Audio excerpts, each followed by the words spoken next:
नमस्कार, आप सभी का स्वागत है 10 मिनट 10 सवाल की सीरीज के डे 6 के अंदर। मैंने आपसे कहा अगर आप किसी भी बैंकिंग एग्जामिनेशन की तैयारी करना चाहते हैं, आईबीपीएस हो, एसबीआई हो, आरबीआई हो, इंडिविजुअल बैंक एग्जाम्स हो आपके पास, उनके लिए सीरीज बहुत इंपॉर्टेंट होने वाली है जिसमें आपको मात्र 10 मिनट के अंदर 10 सवालों को सॉल्व करना है।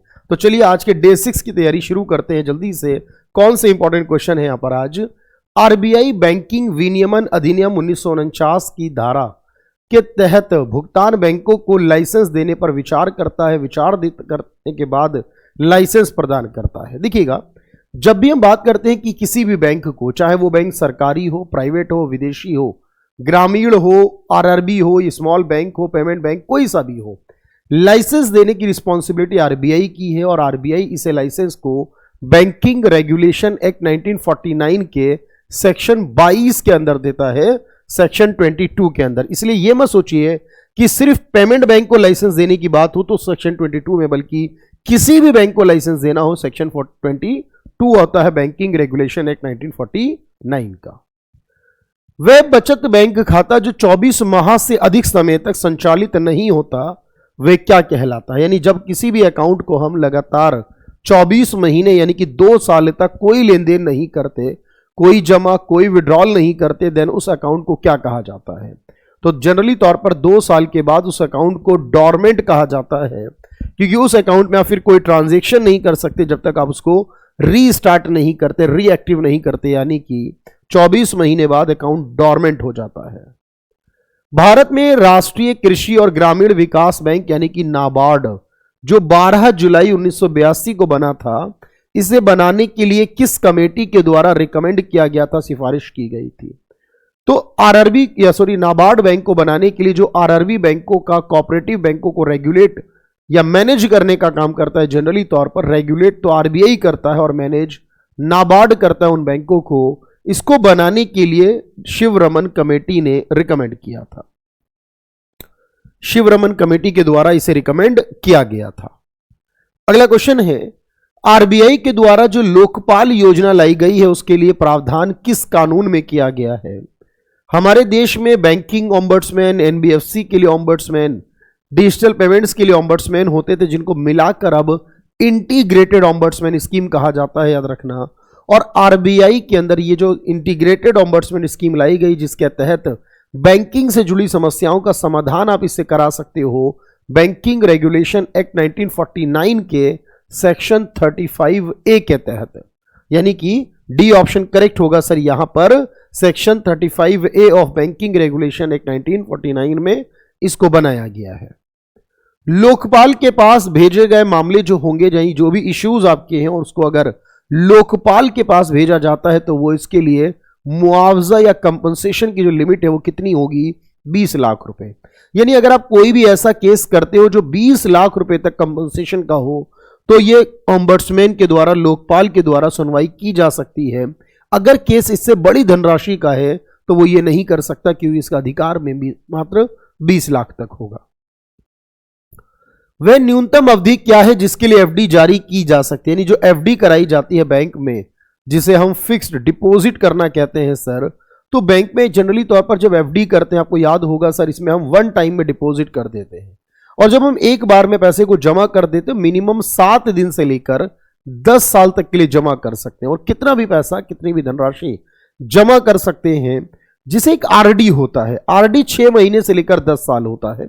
आरडी में क्या, हमें मंथली डिपॉजिट करना होता है, यानी हर महीने के हिसाब से हम पैसे को जमा जब करते हैं तो आरडी करना कहलाता है, और जब हम एक बार में जमा करते हैं तो एफडी। तो याद रखना, अगर मैक्सिमम पूछेगा तो 10 साल होगा और न्यूनतम पूछेगा तो 7 दिन का समय होगा। मिनिमम 7 दिन की एफडी की जा सकती है।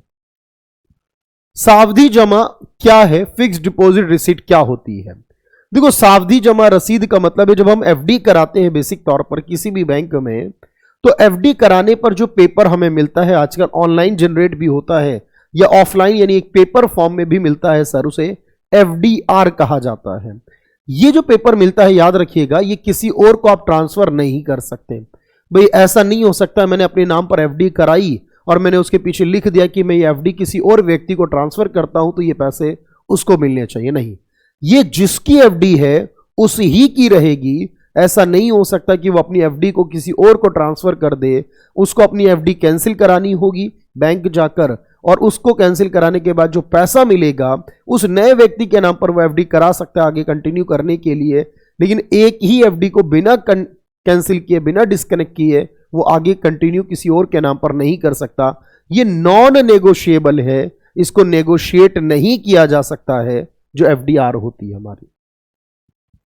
पीपीएफ खाता होता है पब्लिक प्रोविडेंट फंड। जनरली तौर पर यह खाता टैक्स बेनिफिट प्रोवाइड करता है कि इसमें अगर आप पैसा जमा करते हो साल भर में जितना भी, उस पर आपसे टैक्स बेनिफिट मिल जाता है, यानी टैक्स नहीं लिया जाता। और इसमें जो जमा किया जाता है वो जनरली 15 साल के लिए होता है।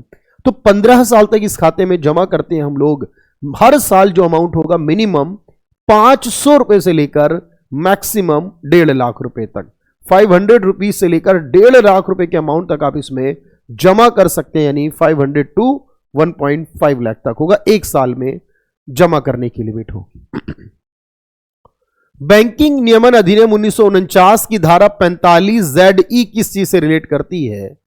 देखो, इसमें एक धारा दी गई है 45ZE से लेकर, और ये बैंकिंग रेगुलेशन एक्ट के बारे में है। इसमें लॉकर्स के बारे में बात की गई है, यानी जो लॉकर्स की सुविधा हमें मिलती है, हम बैंक में लॉकर देखते हैं और उस लॉकर के अंदर सामान रखते हैं। जनरली तौर पर कोई भी चीज हमारे पास है तो उस लॉकर का एक नॉमिनेशन होता है। मान लीजिए कोई व्यक्ति और उस लॉकर जो है, जिसने लॉकर लिया है किराए पर, उसका अगर किसी कारण से निधन हो जाए तो उस लॉकर को फिर उस लॉकर में रखे सामान का मालिक कौन होगा? तो याद रखिएगा, लॉकर जो है उसके संचालन से रिलेटेड जो नॉमिनेशन की सुविधा दी गई है वो सेक्शन 45ZE के तहत दी गई है बैंकिंग रेगुलेशन एक्ट 1949 के अंदर।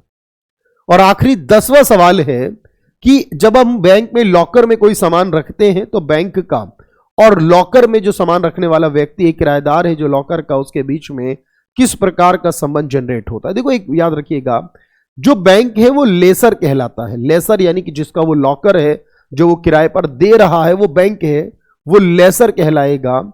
और जो व्यक्ति जो उसको किराए पर ले रहा है वो लेसी कहलाएगा।